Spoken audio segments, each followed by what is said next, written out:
C'est vous qui avez inventé ce terme-là, Beat Generation. J'ai entendu des vieux bonhommes dire ça dans le sud, des vieux nègres. Oui. Beat. Dans le sens de écrasé, vaincu. Oui, pauvre. Pauvre.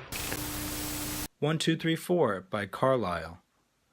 A tragic comic play about life, death, meaning, and identity. It was reported that across the street at Barnard, Dean Virginia Gildersleeve was warning her students, young ladies, have an open mind, but not so open that your brains fall out. A caveat that today many thoughtful persons believe students, faculty, and Americans generally have ignored, not so much to our shame as to our imminent peril, to a rapidly spreading moral illiteracy in our country, and ultimately, inevitably, to the closing of the American mind, the title of University of Chicago Professor Alan Bloom's brilliant new Simon & Schuster volume. And you see, what I'm struck by is I thought that the passages that would be most impressive would be the descriptions of young people, descriptions of the effect of rock, the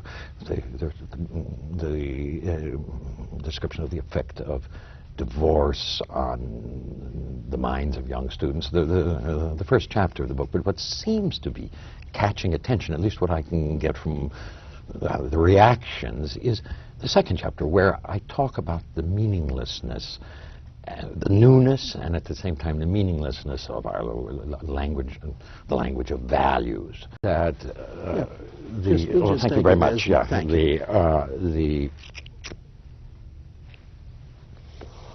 that it has touched a nerve of troublement and perhaps a certain exhilaration in seeing how we're thinking, a new description of how we're thinking, that has been not particularly political. That's I mean,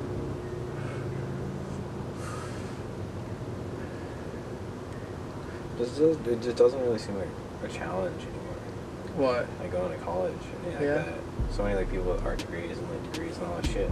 And like they really don't care about the stuff that they go in for. They're just going in to like pass tests and go through shit that doesn't really matter to them. Well, they're paying for comfort, I think, more than anything else, dude, is what they're seeking. Well, they are learning something. They are learning something too. Every single time they are also learning something. To forget. You would need to, I would unfortunately need to qualify that statement a little more. I'll say that most majors go through, and like 5 years down the line, you'll just see a lot of these people who never really cared enough about the subject, or never really engaged with the subject enough to care about it, to really go into well, and then some things aren't, remember it even. Yeah. Well, some things aren't even worth, they aren't worth becoming passionate about. I mean, I don't think there are any I don't know if there are any passionate accountants out there. Yeah, but like even with arts degrees, people like forget about the painters that they had to, learn about for their degrees. Well, art, yeah. Because they didn't like... Art history is the most scoffed at class in art school, True. Art history is the one that gives them the most shit. None of them fuck with art history. That's like the fucking... that's like the psychology 101. That's the thing that gets people out of college if you're an art major, oddly enough. Yeah. It's just with, I think literary history is hugely important as a writer. And I think stuff like that, but still, it's like I study my period of history, and I think that, like, doing it outside the system, I can get a much better idea of what's really going on by just, like, looking at it, rather than them being like, this is what's going on, these are the Russian realists, these are the impressionistic writers of the James Joyce, and it's just like, I don't, why give me a course? Just give me the books. And with painting, like, why shouldn't I just buy a book by a painter I like? You can't take a human being and put him to work at a job that underuses the brain and keep him working at it for decades and decades and then say, well, that job isn't there, go do something more creative. You have beaten the creativity out of him. But if from the start children are educated into appreciating their own creativity, then probably we can, almost all of us, be creative. Just as in the old days, very few people could read and write. Literacy was a very novel sort of thing, and you felt that most people just didn't have it in them. But when you indulged in mass education, it turned out that most people could be taught to read and write. In the same way, if instead of having mass education, as we now have, must have, with a curriculum, once we have outlets, computer outlets in every home, each of them hooked up to enormous libraries where anyone can ask any question and be given answers, be given reference material, be something you're interested in knowing. From an early age, however silly it might seem to someone else, that's what you're interested in. And you ask, and you can find out, and you can follow it up. And you can do it in your own home, at your own speed, in your own direction, in your own time. Then everyone will enjoy learning. Nowadays, what people call learning is forced on you, and everyone is forced to learn the same thing on the same day at the same speed in class. And everyone is different. For some it goes too fast, for some too slow, for some in the wrong direction. But give them a chance, in addition to school, I don't say we abolish school, but in addition to school, to follow up their own bent from the start. The escapism. I got songs like fucking loud, cute, pussy, fuck,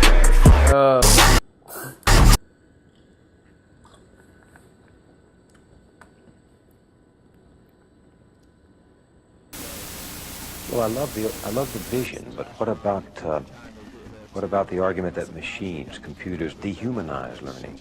Well, as a matter of fact, it's just the reverse. It seems to me that it's through this machine that for the first time we'll be able to have a one-to-one relationship between information source and information consumer. Yeah, I don't know if I don't understand the business of that really. It seems like the only business that would be within that is to become a writer or a professor to go right back into the chain. What, studying? About the only point in actually going and majoring. Oh yeah, exactly. Exactly. It's only just to become some sort of bullshit writer. You would just go back into academia, or you would just write more commentaries on it, which abstracts it, of course. Yeah. Essays are kind of like the death of literature too.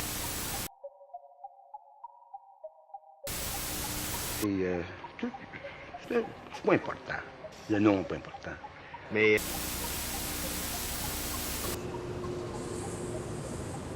Yeah, the problem is that the people are also, in a way, interested in that bullshit analysis.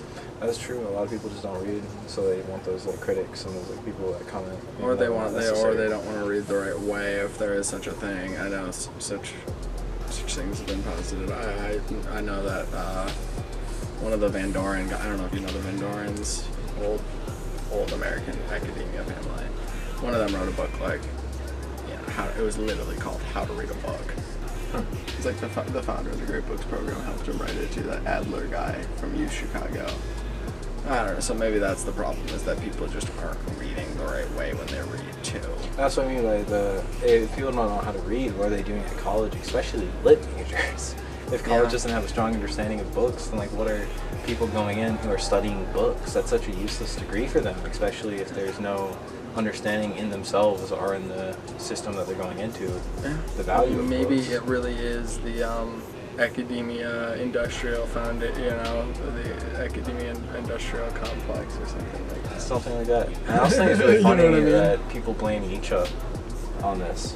Like people say it's due to Nietzsche that this like collapse in literature and like he's like the father of postmodernism, but like what they don't understand is that You say, my friends, it is in your hands. You say it in other words, but it's a Lincoln-esque notion. Do you mean that? Do you not have some sense of the necessary direction of this country that... No, I do not, because I watched a certain kind of thought become vulgarized in America, which in my second chapter, a kind of what was once profound German philosophy become, I think, with no inner necessity, a language which was subversive both of political freedom, as it had been in Germany, but also subversive of intellectual openness. And I believe it was that precisely there wasn't any kind of economic or political necessity for that. It simply succeeded because it was, at least in its origins, powerful. And I don't see any reasons why, when I look at the liberal arts colleges, in principle, they could not change again. I'm not very hopeful. I'm not very hopeful that they will, because many of the old resources were exhausted. But the book is an attempt to at least offer a flag around which people of all political persuasions, but who have some sense of the rank order of things. That you began with, the difference between Hegel and Joyce brothers, and that's the critical. Nietzsche is really an avid reader in some regards. Like he wasn't a self-contained man that just like said, just read me and you'll get it. He wanted his writings to be a challenge so that people kept thinking and kept reading. But all these lazy professors are saying like, well, it's the end, he said fuck God. There goes philosophy. We don't need to sweat it anymore. People don't need to read. And it's like, nah, dude, that wasn't the point. That's the left's co-op. Because no one talks about the Übermensch, dude. They don't talk about the Übermensch like it is a real concept. They don't talk about it as a practical reality. I think it's less co-op mixed with the emphasis on writers like Hemingway and Fitzgerald, so it's like the lack of thought. But being a nihilist is very easy. Yeah, being a nihilist is very easy to be a nihilist. Also kind of current. It's very in taste right now.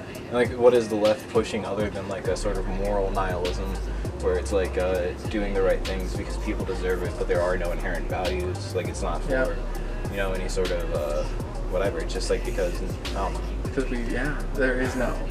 I don't think there's no answer beyond that. It's just kind of a nothing. It's kind of a nothing. So it's not the nihilism of the left.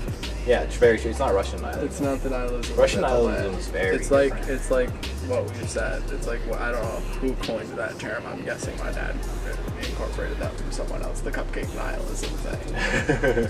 Yeah, it's not fake. It just makes sense. It makes sense that there's kind of a growing academization. That's such a thing as a word. It's like a justification or a rationalization. They're trying to rationalize that it doing the very, very easy thing. And in fact, going into academia is very, very easy. Yeah, it's kind of just staying on the rails, which I guess is why they get a lot of people. But it's just like, oh fuck, if people just did the work themselves, if they were just like inspired enough to give a fuck. Yeah. Wow, it'd be so different. Wow, it'd be so better. I mean, and there's a certain type of mind for the cultural critique. There's a Nietzsche, or there's a Hannah Arendt, or there's an Alan Bloom. And those are minds that I think are specifically tasked with being that kind of person in society. Yeah. And we have all these people attempting to do that in a way less meaningful, impactful way. Yeah, they're kind of just critics for the point of like getting their voice across, rather than critics for the point of getting the right things to people and or building up points that are just way too esoteric. I mean, a lot of the times they're just way too esoteric, and that might be getting away from it, but they just argue bullshit points, like we've said many times. Yeah. And I mean, I feel like the burrito shop's kind of a good example, where it's just like, it's not even like they're trying to attack things because they're bad. Yeah. Les bohémiennes, ils ont arrivé avec le barbe puis les sandales. Puis s'assisaient alentour toute la nuit, puis ils watchaient. Puis ici, puis ça. Puis ils faisaient pas rien, puis ils travaillaient pas. Puis on a tout travaillé, les écrivains. Toutes sortes de jobs. J'étais un journaliste une fois. Encore un journaliste. Now that we live in a society where more or less I think it's openly accepted that you can kind of be whatever you want and get some kind of level of acceptance, and I mean that in a pretty strict way. Like there's so much equality really blossoming, I think, right now, and if it's okay to do whatever the fuck you want, it just seems like it makes doing nothing at all even more attractive. Yeah, but I think there's just some, not to use an overly masculine metaphor or language, but I think there is something in your balls, man. like something really primal, something really just instinctual to do good, to give back, to make sure that we're living in a better place. Everybody from hip hop artists to kings have helped out communities. Like anybody who has too much kind of wants to help people. I know, and this is not me saying that the rich are good. There's certainly a lot of cases of Catholic Church really let that do. Yeah. But for certain, just everybody, I think, has that instinct within them to give back, and I think that is proven by people who have extraordinary wealth, because they tend to. Yeah, I hope that's right. I just wonder if the instinct towards doing nothing is just as strong in people.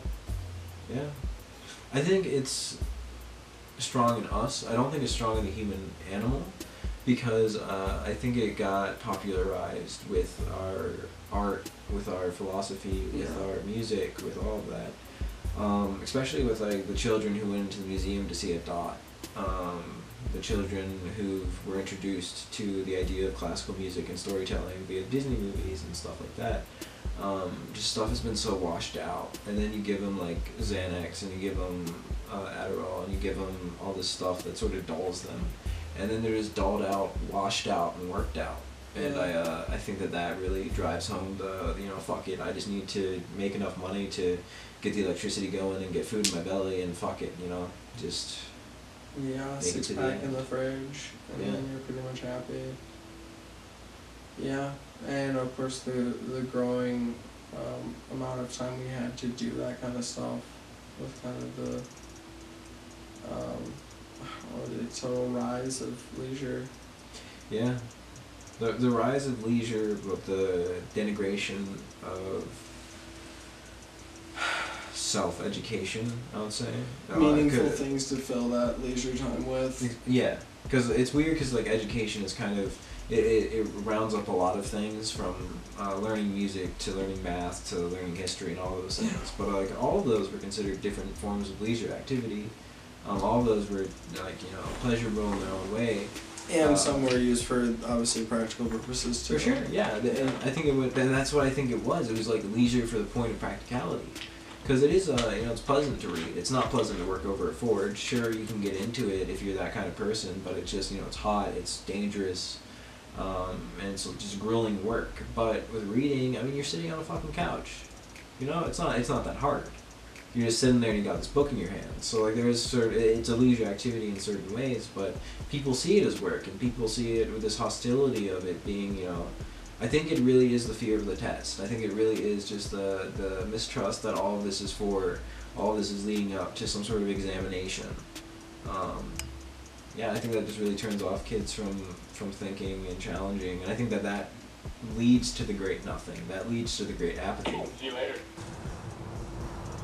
The teacher's standpoint is not arbitrary. It is neither simply dependent on what students think they want or happen to be in this place or time.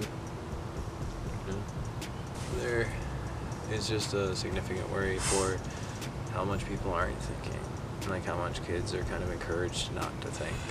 And it's much more treasured for you to be, good at sports and good at the sport of academia, rather than really challenging yourself and challenging ideas. Or really being interested in that thing. Exactly. Actually really being one of those people that should be studying. Yeah, studying for the sake of learning.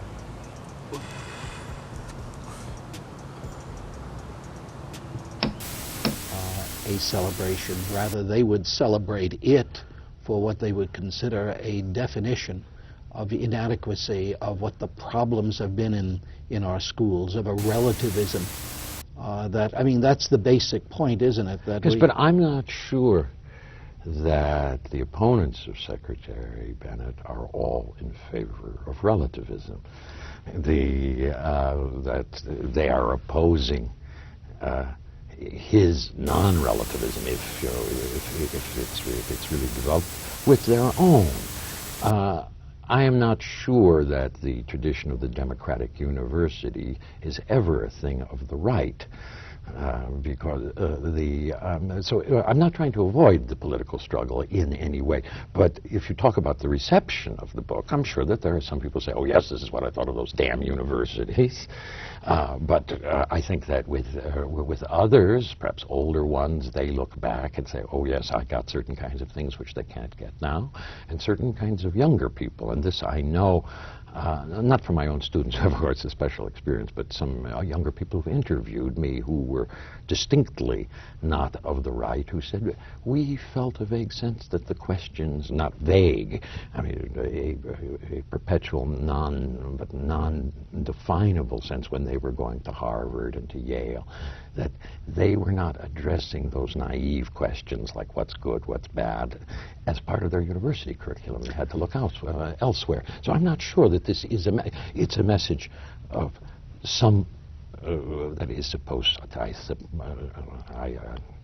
assume, to disquiet people, but I'm not sure that that's definable on the political spectrum, except to the extent that one group, you see, let me say that I think that both left and right have wanted to manipulate the university in the last, I mean, always, but that the university's separateness and its integrity is a message that can appeal to across the political spectrum.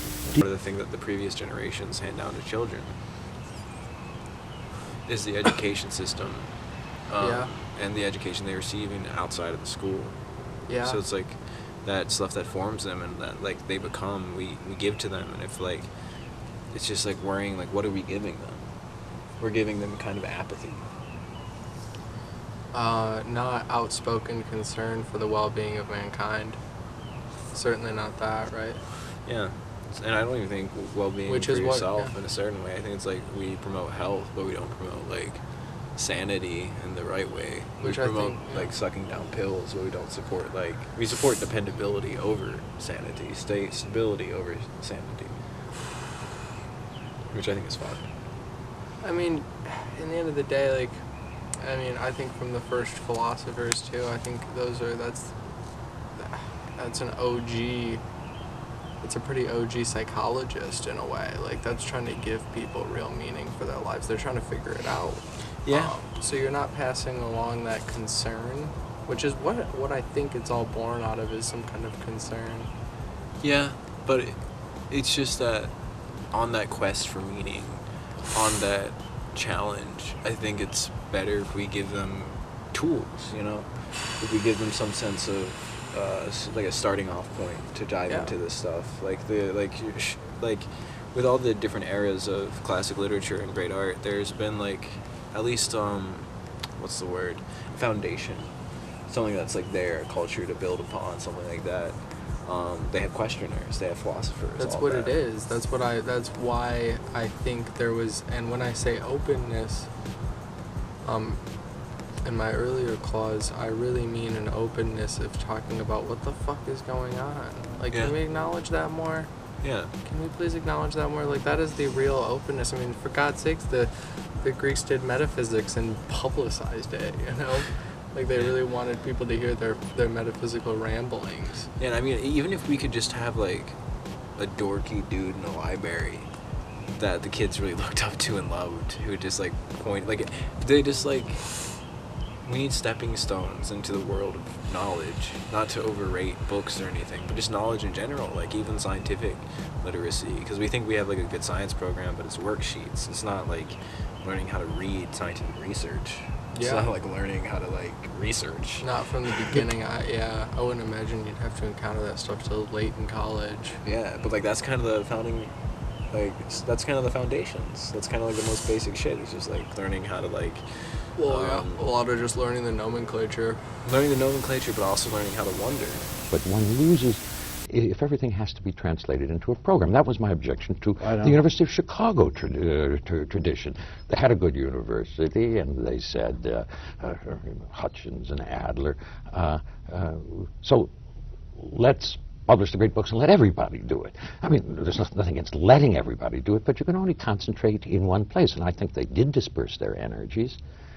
And it's important that there be a half dozen perhaps more, but really good places. And I'm speaking, on behalf of a disadvantaged group, a certain kind of student in America who has longings, or philosophical longings, and that I think is being deprived of the atmosphere. A very small group. It's a very small group, but it's always very important in a society.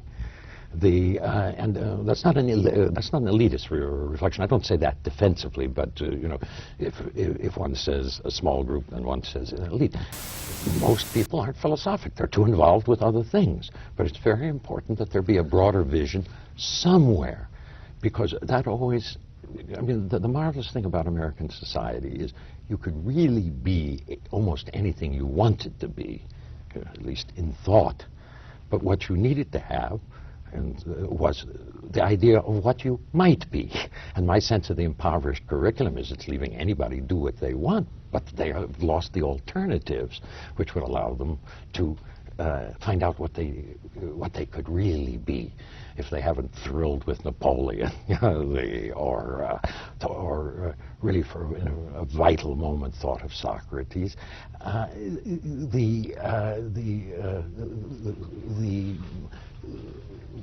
Well, this is again use Tocquevillian language, a kind of dark place, horses with blinders on. That's the image that comes to mind. I think you can inspire kids to wonder. I think that's a good way to put it. I think we do a really shitty job of inspiring kids to wonder. I think we just give them existentialism and nihilism and say, don't give a fuck, dude. None of us do. Wow, really? Yeah. You're just literally, quite literally on the conveyor belt. On the conveyor belt to even what? This is also the funny part. I guess look at the slaughter, that's the way I like putting it. I mean, damn, there's kids who don't make a choice. A meaningful choice until they're like 22. Yeah, for sure. Quite honestly, their parents can do most of that for them, or at least have ingrained what's needed for them to make those choices. Yeah, I just think like as a new wave, we really are like hurting for those people that are gonna inspire us to wonder again, ask questions, and just like accept the world. Because I think questioning is accepting the world. It's accepting there's things you don't know and wanting to learn.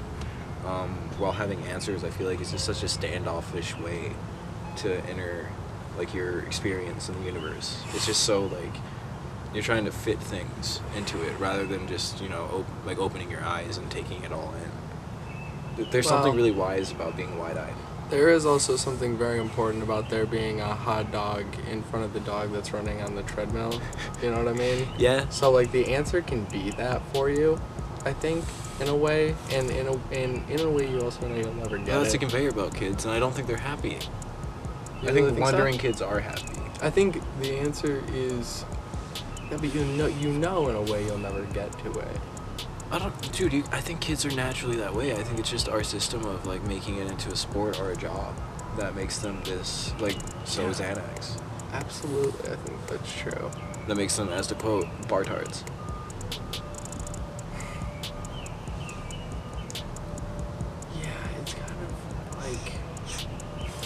Because, like, dude, if you could really just engage with the world and question things and, like, have an experience that's profound, I don't think you'd be, like, addicted to, like, drugs that are just hurting you and you honestly don't have a fun time on. Yeah. Yeah, well, absolutely, no doubt. So if you're just armed to, like,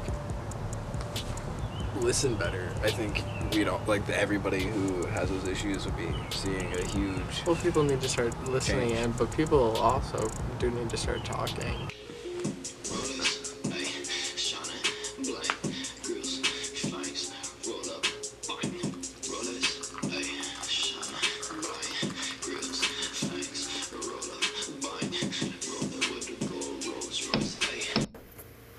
Yeah, Heidegger says that philosophy is something ultimate and extreme, and this is precisely something everyone must have and be able to have in their secure possession.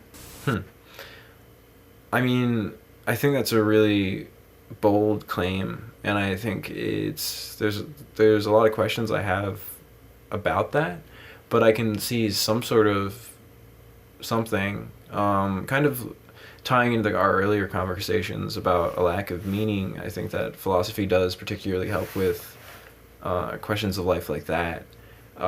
questions of feeling feeling like so small in front of the world, feeling like it's really just you versus everything. I think that philosophy is a great antidote for that. So maybe it's something like that. I don't know. Yeah. What do you think he's getting at?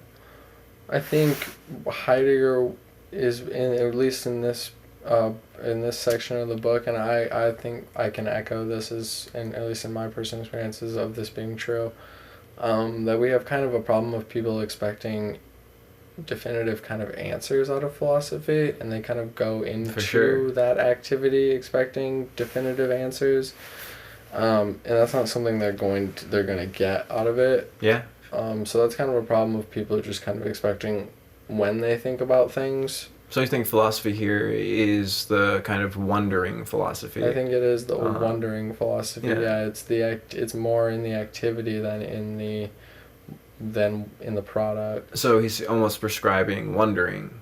Wonder as a raw activity. Openness. Activity, right? Yeah, very active, wakeful kind of being, and a questioning that really affirms your being, which I think gets to your point a little bit.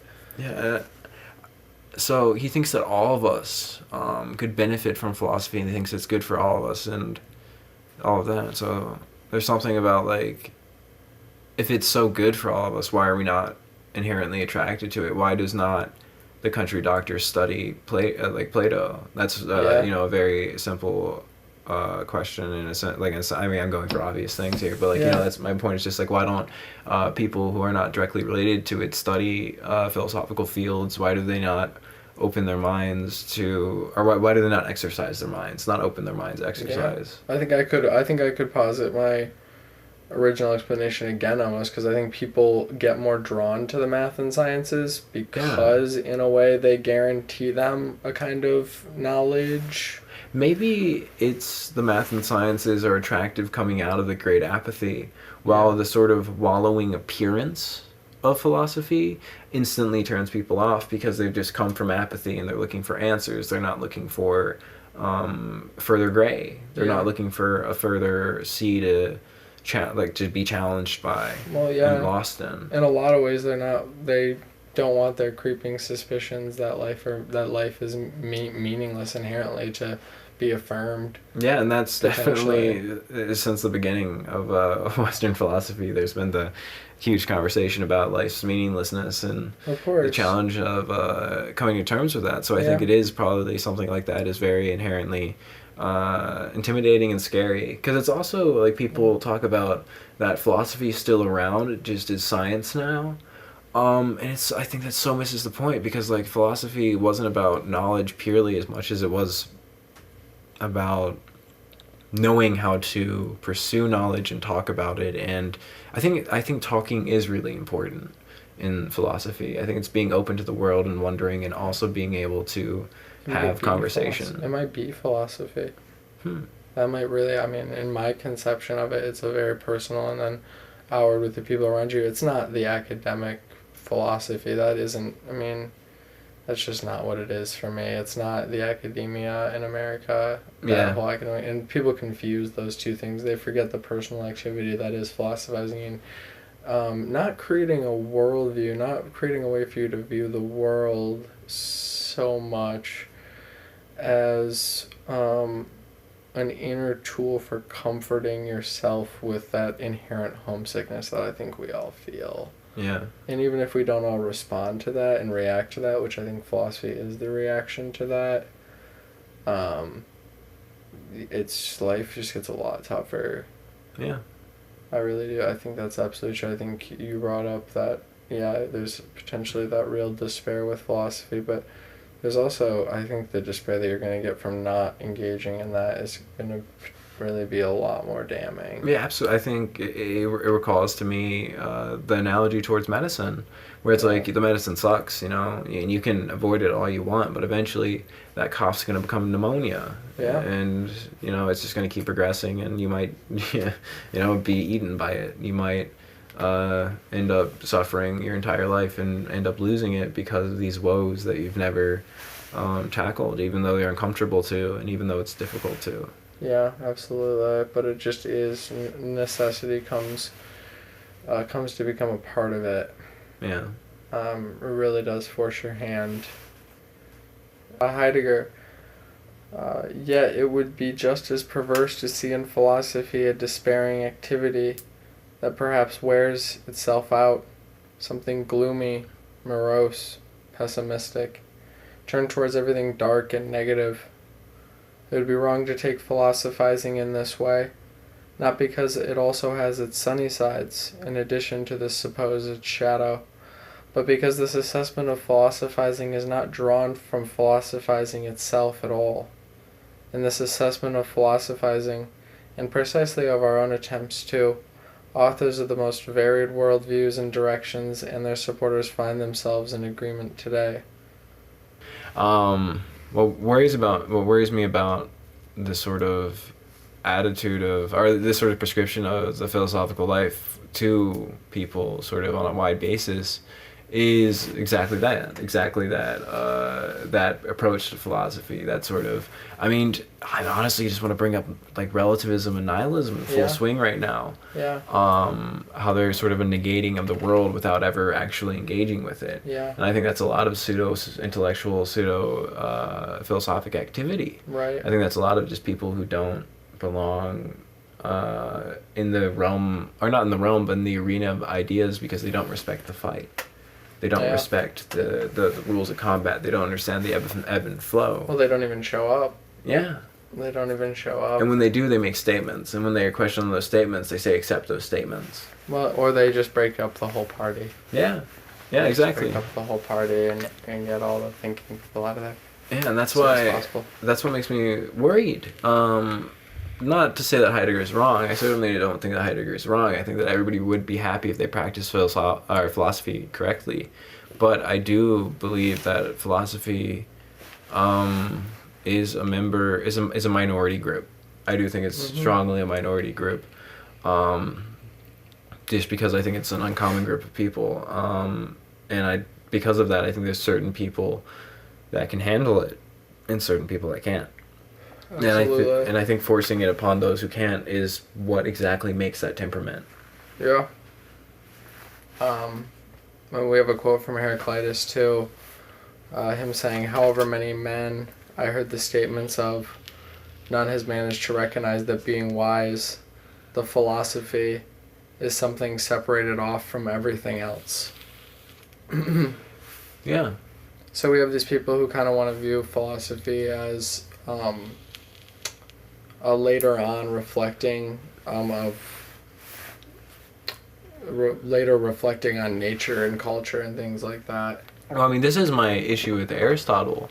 Not to say anything with his writing style, not to say anything of his things, not to say anything of his knowledge. What I think that Aristotle does is a lot of academia. I think what he does is really set down like the foundations of education and things like that. Yeah. When it comes to wisdom itself, by itself, for itself, I really struggle to see how that could ever be written.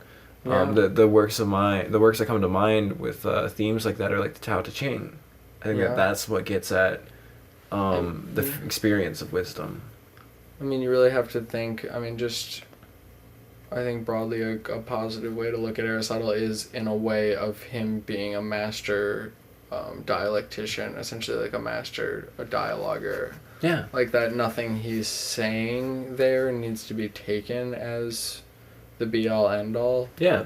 But rather should just be opening up a larger conversation. And I think in that way, the Tao and Aristotle are both representative, perhaps, or at least embodying the same kind of truth, which is the truth that is the beauty of the ability for humankind to think about the life we're living. But I think that the Tao Te Ching is not only self-contradictory, it understands the futility of trying to define things. Yeah. Which I think Aristotle was at peace with, ultimately. Like I'm not saying anything against the man, but in his writing, I think it is an attempt of Gnosticism. It's an attempt of knowledge. It's an attempt of trying to define things. And again, there's nothing against his personal philosophies behind it.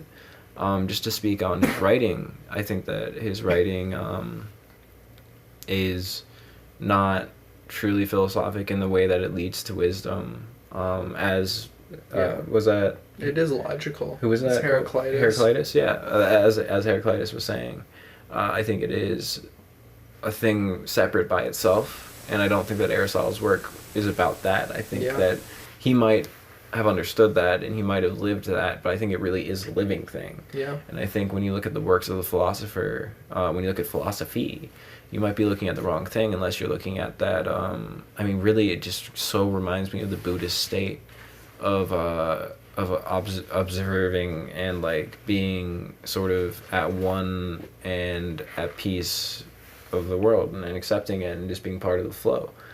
Some sort of, if you know what what I mean by that, yeah, like living wisdom. Yeah, absolutely. But yeah, that doesn't negate the possibility for some kind of concrete knowledge. Oh yeah, I mean, I think that Aristotle was accurate in a lot of ways. Of course, there's the funny parts about like, forgot what he said about the menstrual cycle, but there's just some backwards shit about it being like just because women are too hot or something. Yeah. And there's stuff like that's funny, but again, like I think he sat down education. Yeah. And I think that that's what his work really did, is set the foundations for the liberal arts, which is of course useful, of course great, of course a way of spreading knowledge. But I think there is with that Heraclitus quote, I think that there is a proper distinction between, or not a proper, but an accurate barrier he puts there between philosophy and wisdom by itself. Yeah. Oh, absolutely, no doubt. That's honestly, not to get off topic, but that's why I believe so heavily in fiction. That's why I believe in fiction being a better tool for the people than philosophy, is because it's it's indirect. It teaches by example, which I think people understand a lot more, rather than teaching by abstraction. And I think also with a novel, it's understood that you have to live life. It's not about the questioning of it. It's not about talking about it. It's not about that. It's about just going out there every day and just doing the shit that you have to. And I think that there is a certain wisdom in there. Not to say that, not to promote a banal life, not to promote living instead of thinking, but I think that there is a way of living for thinking, living for thought. Yeah, absolutely. Yeah. I think there is a good chance that that art, that literature is a better medium in order to reach the people and to kind of, in a sense, give, at least portray lessons to the general public, for or sure, some kind of meaningful advice about how life should be lived. It might be, it's probably a better tool just because you do have this problem of people viewing philosophy with the dual semblance of it being like a worldview builder or a scientific, thing that'll give you mathematical knowledge. Yeah. Because of that problem and people's inability to not seek that in it. Yeah, I think you might be able to really skirt around that with art. Problem with art as being a more useful way. Because people just really don't get caught up in it. When you show them a book and you show them the philosophical life and you show it to them, they'll get it. Meanwhile, if you show them philosophy and you show them like something that's more based on language and based on like Heidegger is in certain ways playing a language game. Yeah.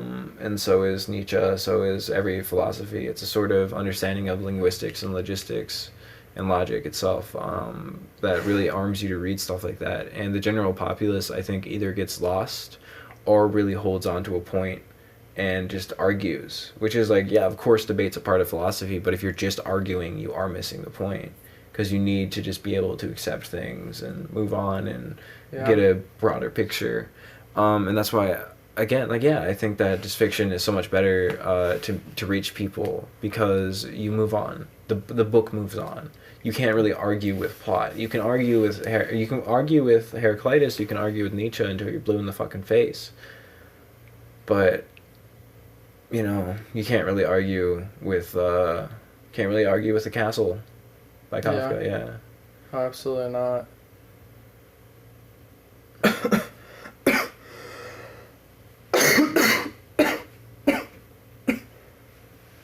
Nice one, dude. True smoking podcast. God. Nah, dude, I like it. That's the atmosphere. That's the definite atmosphere, man. The lungs. And Heidegger says in his fundamental concepts of metaphysics, of the normal human being and his or her guiding convictions that what is normal is what is essential, that whatever is average and therefore universally valid is what is true, the eternal average. This normal human being takes his or her petty pleasures as the measure of what joy should be. This normal human being takes his or her shallow fears as the measure of what terror and anxiety should be. This normal human being takes his or her smug comforts as the measure of what security and insecurity can be. Yeah, so it makes so much sense to me that this is what's wrapping up the section. Specifically, this being related towards that attitude of the sort of rabid dog philosophy, the sort of the philosophy of negation. So I think that this ties up my personal, like, things that I was my holdbacks, if you know what I mean, my reservations about Heidegger saying that philosophy is for everyone. Because yeah, there is a mediocre class of people, maybe a majority of people that are just naturally hostile to it, because what was that Hegel quote again? That it looks to them like something upside down. It looks to them like something like being upside down. It's like I really love that play. That image of the father and the son in the clouds. I love that relationship of like the father sending off his son to just learn how to bullshit and to argue. Yeah. And like I feel like that's how people think about philosophy. Really, I think it is really. Yeah. You know, like what is what good is it? It just takes up all your time and makes you less sure of anything. So I think that there is just a common man's resentment. Yeah, absolutely. Something like that. Whereas in Heidegger's view, and I'm kind of inclined to share this view with him, it really should be viewed as something more, I think, more similar to a tool that can be used to unlock kind of the wakefulness of your being. And by that I mean really to kind of awaken what you really can be. Yeah, I'm totally with you. The question that I'm struggling with right now, and the question that I have kind of put to Heidegger, because if Heidegger claims that philosophy helps us be awake and helps wakefulness, and it helps us, come into the world, and he also recognizes that there is this mediocre hostility towards it, our hostility of the mediocre towards philosophy. How do we get to a point where every man is philosophizing? How do we make it have broad appeal? How do we get rid of that distrust of it? How do we get rid of people doing it wrong? Or are we not supposed to? Or is the point that it would be good and that it's unachievable too? Well, it's not good for many things outside. It's not very applicable to anything outside of just the pure activity of thought, basically about thinking about life, and I think what you're doing on this planet, though. Yeah, in a way that is the application. I just think that's the only place that it really has an application, because elsewhere it just gets misconstrued often. And I'm with you, and I'm with the value of that application, but my question is, how do you get the shoemaker to do that? How do you explain to a shoemaker that that is what he should spend his leisure time doing? You promote it. You promote it, yes, but I think promoting it gets to that rabid dog ideology. I think it gets to that philosophy that is of negation, or at least of answers that they accept and they don't accept others. I think that's all in the presentation. I think as long as you present it in the way of that thought activity that you would do on your own, that wouldn't be isolated to trying to figure out menial things about the world, whose application really belongs with science anyway.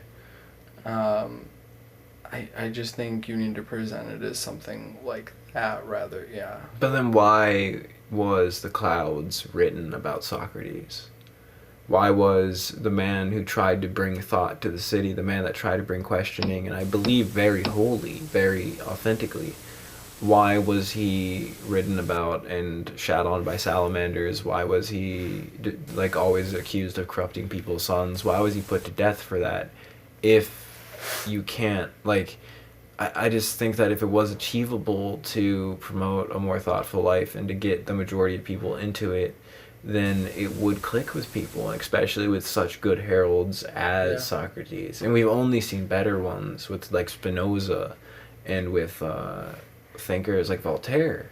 Like, we've only seen people more educated. We've only seen people who've met more common people. We've only seen people who've traveled more, read more, experienced more, and yet still there is not a philosophic race. There's not a philosophic country. There's not a philosophic majority. Yeah, absolutely. So I think that personally, I believe there is an incommensurability between the masses and philosophy. And I do think it would benefit them. I think it is correct that Heidegger says that every man should philosophize, but I do not think that it will ever be the case that the majority of people will. I think that Bloom is very correct, and that it is a minority of people, and a very important minority of people who have the broad picture in mind, and they sort of sit there, and this is me getting off of Bloom, they sort of sit there as a consciousness, they sort of sit there as like a belly for the world to like say, like, what are we doing? Is it helping people? What is our effect on the world? Yeah. What is it to be us? What is it to be me? All these questions. And I don't think that those are questions for the general public. I think those are questions for philosophers. Yeah, well, I think basically in that case, politics should stop attempting to play the let's better the world game, because if they're not ready to put that on the table and people aren't ready to seriously take that into consideration, then let's abandon ship. Well, I mean, in certain ways, I do think they should put the money where their mouth is, and I think they should put a lot more philosophy and a lot more art in schools, because I do think that would support, or that would at least make the philosophic life, if not the pseudo-philosophic life, at least more spread. At least more people would be doing it. So I think there are definitely things that politicians and stuff like that could do. Yeah. And I don't think it's a quit thing. I think it's a do it honestly. Don't give them standardized tests. Give them school. Give them books. I mean, if you are the philosophic man, there's no harm in continuing to provide that antidote. Yeah. I just don't think there's any harm in continuing to tell people, hey, if you want the antidote, come get it. Yeah, true. Yeah, I think what Heidegger is doing is great. I think that the suggestions are great. I think that the antidote is the right antidote. I'm just worried about his business, you know? What do you mean? I'm just worried that people don't understand the medicine he's selling. I don't think that they'll buy it because they don't understand, first, that they're sick, and they, second, don't understand that that is the cure to their sickness. Yeah. I think that in nowadays, I think it's going to be moral relativism and nihilism, an ideology that reigns over that sort of thing. Before, I think it was Christianity. Before that, I think it was paganism. There's just always something that, you know, the masses believe in. Some things are more inclined to work with the philosophical. And Christianity, with the kind of aspect of doubt that it presents, I think makes it a little more inclined to work alongside philosophy. Well, I mean, don't get us wrong either. I mean, as the existentialists, we have had many great thinkers. I would say Heidegger is one of them, I would say, and so is Nietzsche. So it's not a lack of great thinkers as much as it's a lack of reception, acceptance, and use.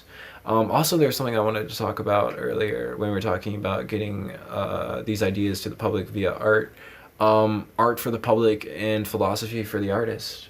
I think that's a smart thing. That's what it is. Yeah, because then it's like having the people who are changing culture and who are having the largest platforms reading these things and making sure that they have the right things in mind. Because I think it's absolutely ridiculous to give the strongest platforms to people who support violence and illegal activities. Not that I'm a stickler at all. I mean, we do a lot of drugs that are not on the right list.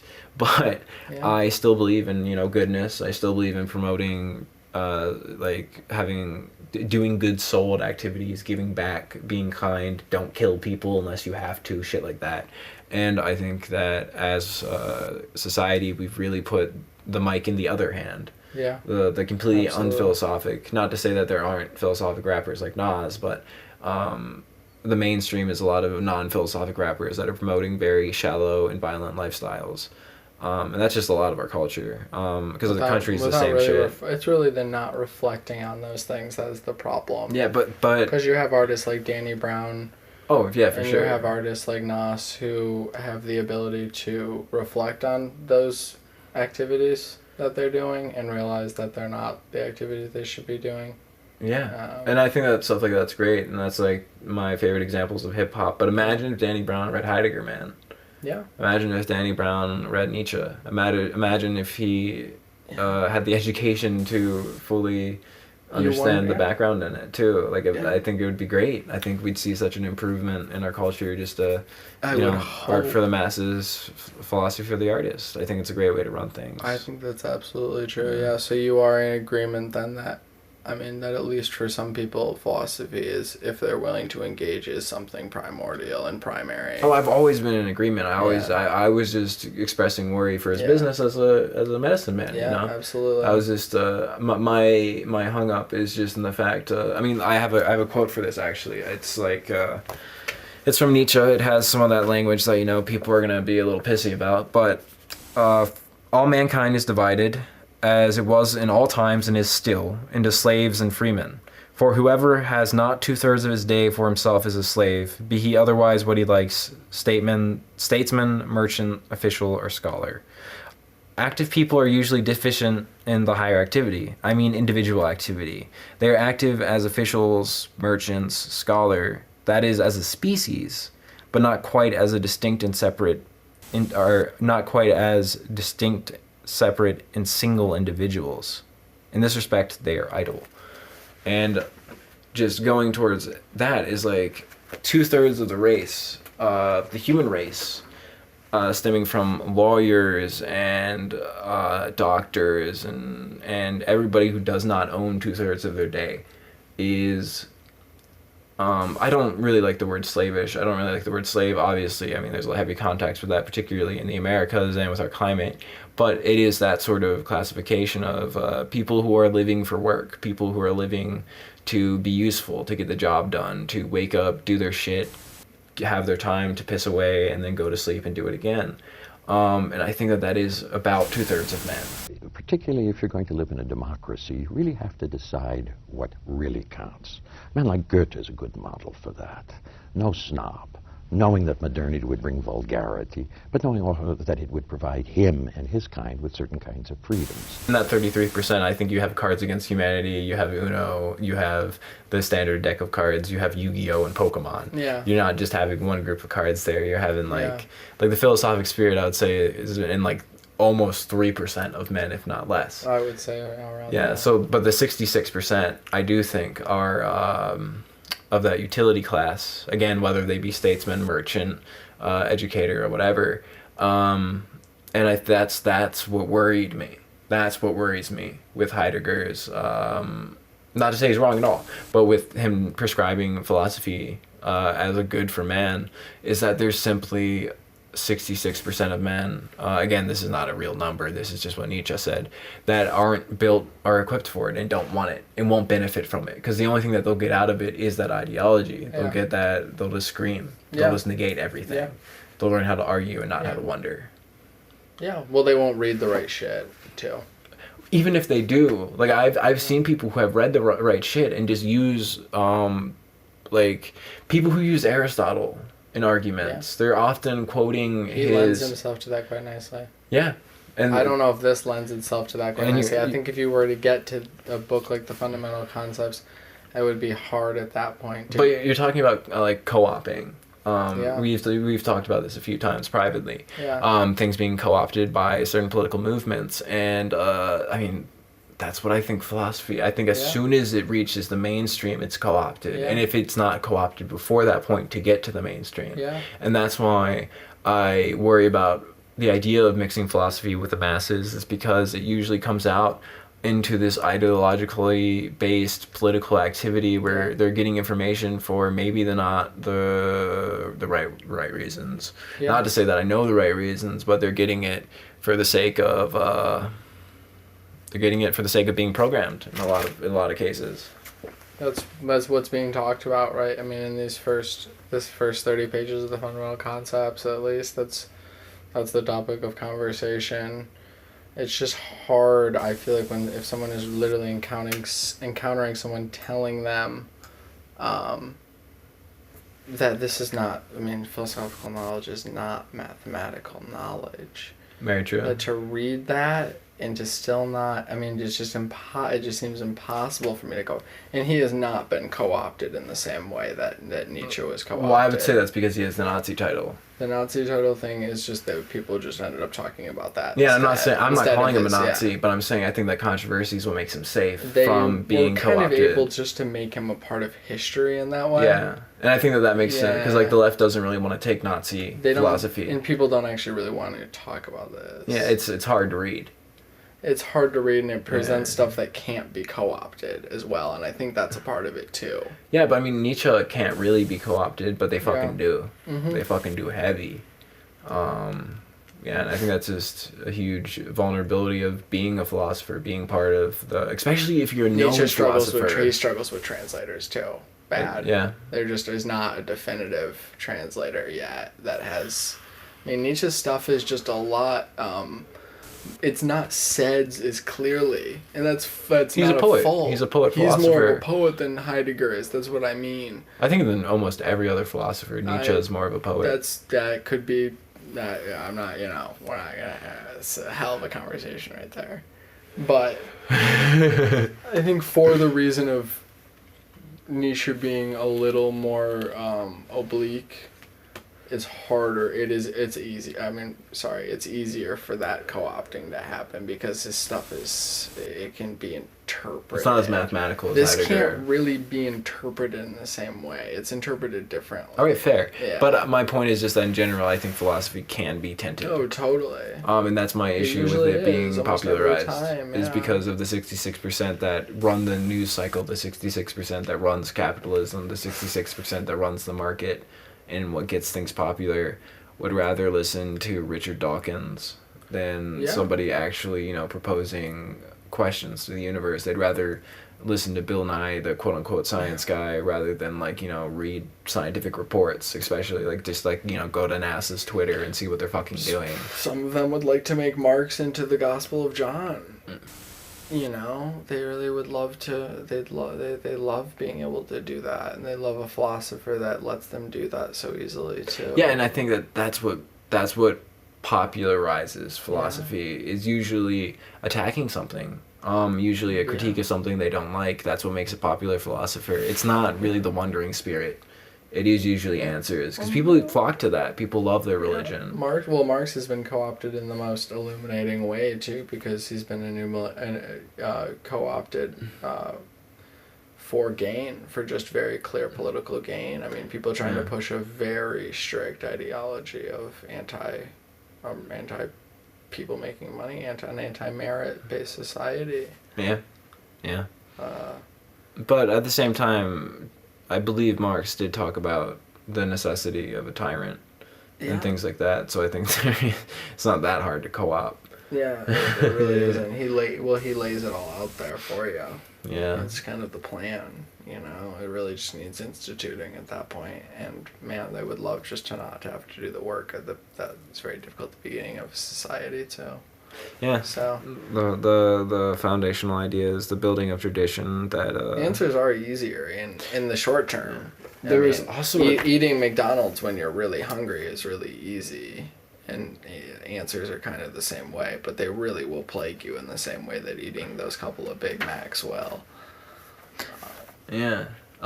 This is from the same section that I just quoted from, but history teaches that a race of people is best preserved where the greater number hold one common spirit in consequence of the similarity of their accustomed and indisputable principles.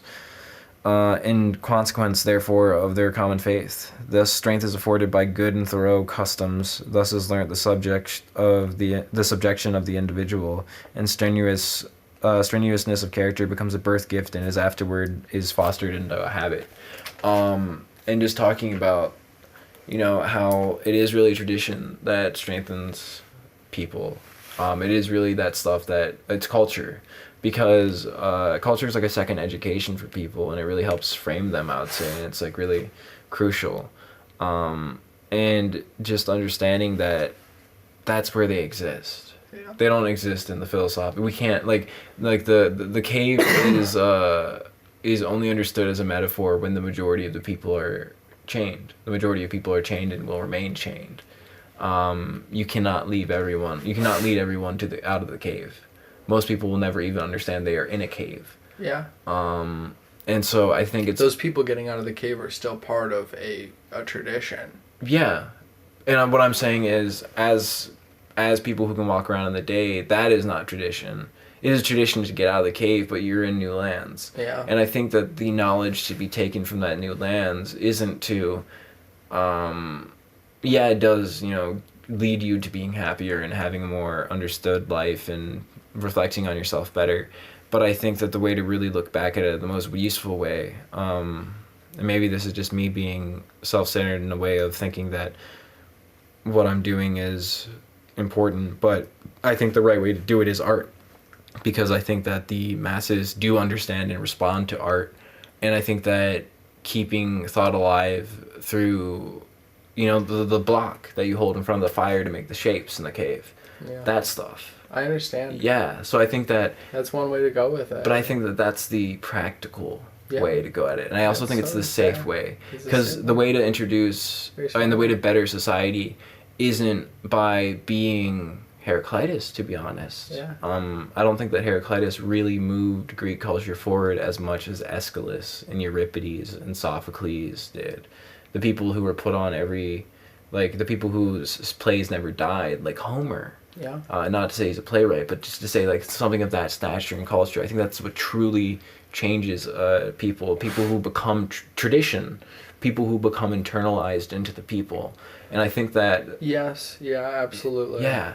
I think it is about, I think a little bit differently on it, because I see rather than trying to build the individual culture, I am a little more worried about, or focused on, I guess, the overarching, I want to call it human culture, or just what makes us human. Yeah, but the thing is, that's just such a, like, Napoleon couldn't do it, Hitler couldn't do it, whoever was in Rome couldn't do it. Yeah. Alexander the Great couldn't do it. So I think it's like a certain, I understand where you're coming from, but there's a certain, talking about that theme that I kind of bring up, which is the impotency of man, and understanding that we can't change everything. So what I'm aiming for is, again, what I would call the practical view, understanding that we can get the most voice within the culture that we are a part of, and putting in, if we are philosophically minded, putting in our vantage point into our art, and basically feeding it to our culture subversively, because I think that is the most effective way. It's like that thing in philosophy. If you make them think they came up with it, then they'll die for it. And I think that that's what the way to do it with like encouraging wisdom and encouraging better life habits, is to put it in their art and make them think that it's their thing. Because if you tell them about it, and if you try to lead them to it, they'll argue, and they'll always be pushing against it, because I don't think you can ever tell people anything. I think you have to show them. And then they have to figure it out themselves. And you can put all the pieces in front of them, but I think people are just insulted when you talk at them. And I think that that's always the scary part of philosophy, and maybe the biggest drawback, or not the biggest drawback, but the biggest crack in its statue. is just that intimidation factor of being talked at. Yeah, I think you're absolutely right. I think well, in a sense, you're very right. I still think there's a problem, obviously, just of people not engaging. And when I said that I think I'd like to play more of a role in the overarching human culture, I want to play a role in the thoughtfulness aspect of that. So, like, in obtaining a role or putting myself in the role of the thinker, that pushes forward human culture, because that's a pillar of what it means to be human, is to be thoughtful. Yeah, I just think that the thinker has a responsibility nowadays to be an artist. Just because I think it's what reaches people. This is not me drawing away from the universal thinker, or me to say that philosophy is not hugely merited and hugely whatever. Yeah. It's just me saying that if you spent all of your day writing, if you were Nietzsche now, I don't think you'd have a shot. Yeah. If you were writing, a shot. I don't think people would give a fuck. If you're writing Human All Too Human now, if you're writing those sorts of books, I don't think that the reading public that we have currently would give a fuck. Yeah. I don't think that I think they'd forget about you. Yeah. And you might be found later. I think you would die before anybody got it. Yeah. And that's no one might ever get it. Yeah, and that's why I think that I encourage anybody who's a thinker to start putting their work and their thoughts into art, because then I think it survives. Yeah. I think people will keep it alive. Yeah. Yeah, and that is one way to go with it. Way to go with it. Yeah, the reason why I talk about this way, because it's not because I think it's right or I'm promoting it, it's just because I think it is the safest way to survive within culture. I think it's the safest way to make sure you're not left behind. It's without a doubt a way to do it. I think Heidegger prescribes existing in that moment right when you get outside of the cave, and you're dealing with that fear. Yeah, I think if everybody could get to that point, that'd be great. Right? It'd be great. Yeah, I think it would be. I think everything would change. The question is whether or not the thinking man has any obligation to go back in. And he doesn't. And I'm saying he does. Not to say he has an obligation, but I think he should spend his life. You're saying he should, in front of the campfire. Yeah. Making the shapes and making the sounds and trying to lead other people. That's a question that will always be one of the questions. Yeah. Without a doubt, and it's been done by people differently throughout the ages to varying effects. And it's a very valid way of going about it. I think both are valid ways of going about it. Oh, I'm not talking about the validity as much as I'm saying my sum up of particularly the current American climate. I think that the current American climate doesn't give a fuck about Bloom. I think they don't give a fuck about even Ginsberg, really. Yeah. I don't think they give a fuck about like any American thought. They haven't been given it. They haven't been. It's not promoted. Yeah, and that's why I think what needs to happen in America right now is that philosophy needs to be reintroduced through art. Reintroduced through art, and reintroduced in schools, and not I think philosophy the art is obviously a very potent way of doing it. But I think arts also predict schools. I think schools teach what art does. Yeah. So I think if art started it, then it would get into education, and then it could and then it could come back. And once we have a respect for philosophy again, I think that there can be the thinker. I think we just need to start reading again. We need to have fourth grade teachers who are comfortable with saying it's okay to wonder. Yeah, for sure. I think that a huge part of it is the standardization and making it a test. As we've talked about, I think it just kills anybody who's giving a fuck about thinking. Yeah. Yeah. It's impossible to even start the conversation when people, like we've said, haven't showed up to the fight. Yeah. What's to be done, For sure, dude. You're the overly thoughtful man in a non-thinking world. In a world that's not even hostile to thought anymore. It just doesn't know what it is. It doesn't even know what it is. It's just like, what? You just spent 2 hours doing what? You just sat lazy. It's like, okay. Yeah, man. Well. Like we shouldn't be freaked out about everything being everything. Yeah. And nothing being nothing. Yeah.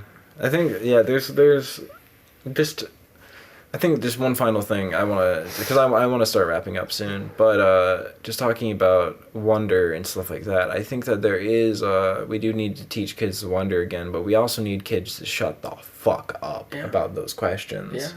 Yeah. Not to say that questions are bad inherently, but just to say like the incessant questioning before you can begin to wonder, if you know what I mean, like that sort of very cat-like, very combative attitude of the student, the very competitive attitude of many men and women towards the world, and when they were boys and girls, they shared this with themselves.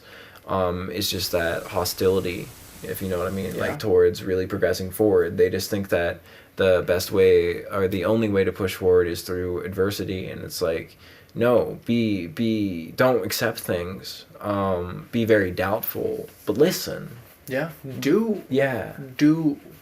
Because you said, this is, I think we are still meaning the same thing. I just want to be very explicitly clear. You said teach them to think. I just want to tell them it's okay to think. I think that's really where we're at. Yeah. I think that is really where we're at. Just tell them I think that's okay that you can do that. But I also want to, I agree with that, but I'm also kind of diagnosing a temperament in children that I think is sort of not hostile towards that, but it doesn't help those conversations, and I think it's that incessant backpedaling.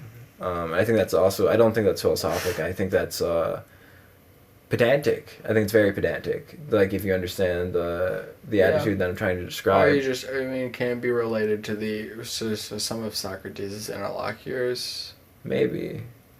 I don't really know. I just haven't read it in such a long time. Just the combativeness of some of the people to accept getting rid of their ideologies. Do you think that's the problem? Well, I would say it's similar to that, but it's like there's no even starting ground. They just want to fight whatever. Like they want to fight the builder. No matter who's building, they want to fight the builder, because if they fight the builder, then they trust it or something.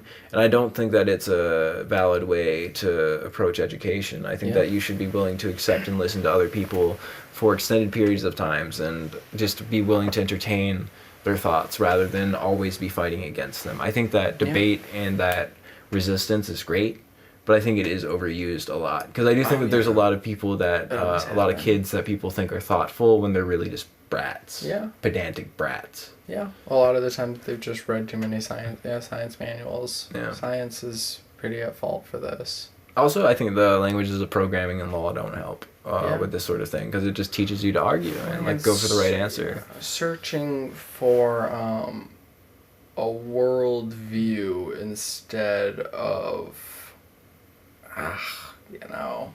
searching for a way to understand the world instead of, like, I don't know, maybe meaning. Some kind of more meaningful.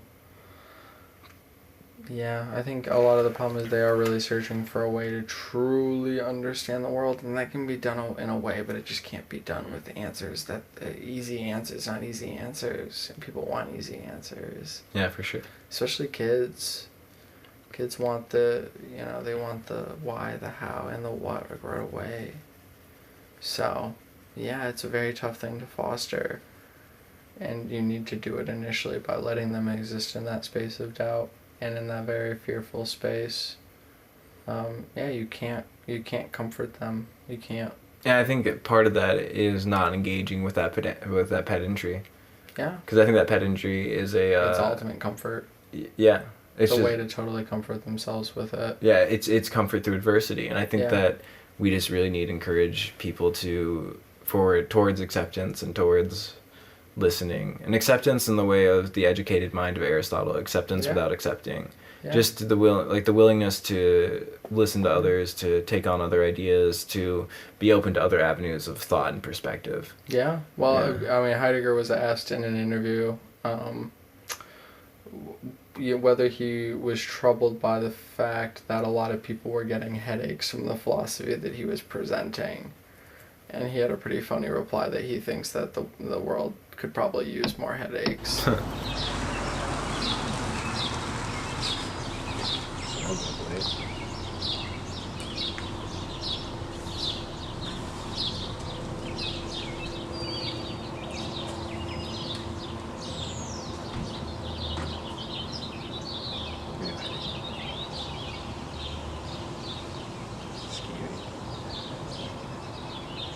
You're scary.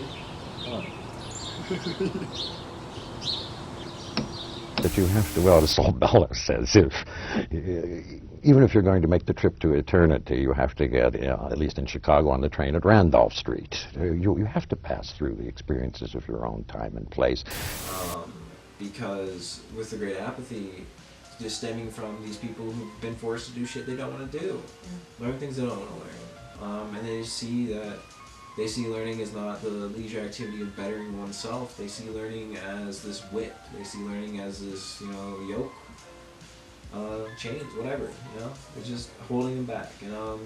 And honestly, I think that the best people, the people who are doing the best in our country, are the people who did just eventually say, "Fuck it, I'm gonna get a real education. I'm gonna do it myself. I'm just gonna study. I'm just gonna go learn." Yeah. You gotta have that drive to overcome the prevailing fuck it culture. Yeah, and I think that you really can't do it from within. I think the fuck it culture can really be only addressed outside of it. You just need to get out of it and get around people who give a fuck. Yeah. That's really the only way. That's about the company you keep. Yeah. I think it's absolutely true, and just habituating yourself to it as well as always. Yeah, so... Because it's really easy once you just start picking up a book every day. Yeah, for sure. I think that it is not only easy, but eventually it does become pleasant, and you just feel better. Absolutely. Yeah. It's like exercise, and I think that's what people get the most, is like that metaphor, is like it's exactly like exercise.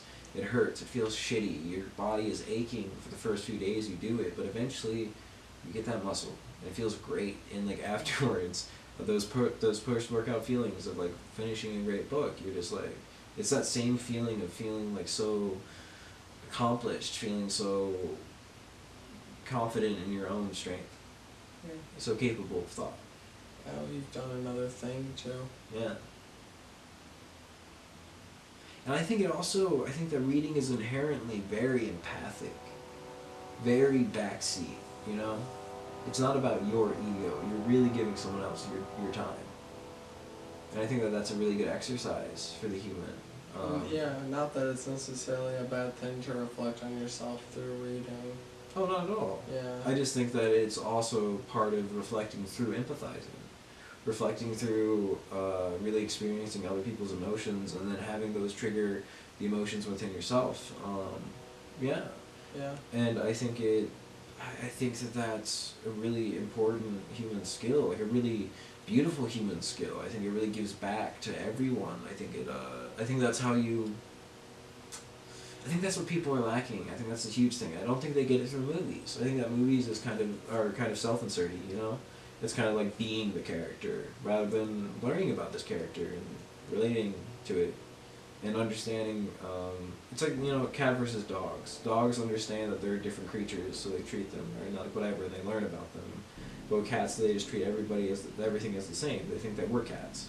Yeah. So it's like, it's smarter to be like a dog. It's smarter to understand that other people are different than you. Other people just have ways of being rather than being like a cat and just trying to teach everybody in the uniform ways that are best for you. Yeah. Well, you really have to attempt to truly relate with people too, because you see so many people now attempting to just do that, relate on the surface. So when they talk about people, other people, only talk about kind of situations and what they're doing day to day, rather than trying to get outside of that a little bit more. Yeah, and truly relate with who the other person or other people really are. Yeah, it's almost like a currency thing. And are really thinking about. Because no one's really thinking about the weather. Yeah, that's what I mean. It's like a currency thing. It's like being nice for the sake of getting people ingratiated. Yeah. Because it's like, you're asking about their day, you're trying to, ask them questions and all that shit, but you don't care about it. You're asking them softball questions just to pretend like they think just to pretend like you give a shit. Yeah. Rather than like asking the hard things, like how'd the suicide attempt go? Yeah. And shit like that. Like, that like, people are like, hush hush, don't talk about it because it hurts them, but really that's the stuff you need to talk about because they fucking tried it. Yeah, absolutely. Yeah. Yeah. And that's why you're seeing you have the massive rise of the psychology the entire psychology for that, because people really, they need to pay people apparently. Yeah, and that's a huge thing about the great apathy. With we can do anything. Why not just be whatever you want? Fuck everybody else. Fuck the community. Shit, I just gotta fly. Well, it really goes. I was trying to make a point. What were we talking about before that? Just psychology in general. Yeah, but that's what I was saying. I think that psychology and therapists are so needed because of the great apathy. Because people just aren't relating. People just aren't caring. People are so absorbed into themselves, and they just aren't willing to reach out. They're repressed. Yeah. They feel like they can't for whatever reason. Yeah, I think the apathy is what's repressing it from everyone, because we just don't give a fuck. You can literally you can shut down the whole city and get like men in assless chaps, and we just sip fucking coffee. We don't. It's whatever. Do fireworks. Fuck it. You want to do a parade of lights? You want to like fucking all this like shit that used to be magic is now just like so. You like literally you shoot yourself, and we're like. I mean, yeah, it's good. Someone will do it in another hour. Yeah, you shoot up a school, and people are just like, well, it's one of those incidents, and it's just like, learn about it, yeah. Fuck. That's like the weirdest shit about like suicides too. Is like when people are like, another tragic statistic, and it's like, no, they did it for a reason, and they're trying to call your attention to something, but they just want to make it into another news story and another portrait of this dude that doesn't, and it doesn't relate to the issue, and they're just so fucking blind to everyone. Yeah, well, it's just sterilizing it. Yeah. It's sterilizing it, it's kind of letting it soak in bleach, and then you're kind of presenting the hollowed out frame. And I think that's for the sake of preserving the apathy. Without a doubt. It's preserving sentiments. I mean, what a beautiful I wonder now we are really at a point where I really do wonder. I wonder where the repression really initially comes from. Repression seems a little bit strong, but why we just have kids who aren't more open. I think it's that thoughtlessness, dude. I think it's that kids aren't getting books. I think it's that kids aren't getting the materials that help them develop. Sure, yeah. It's generation upon generation of no books, no high art, no... and by high art, I just mean like stuff that really gets them. Stuff that really gets them psychological. Yeah. Art that is psychological. I think that's what high art is to an extent. It's revealing.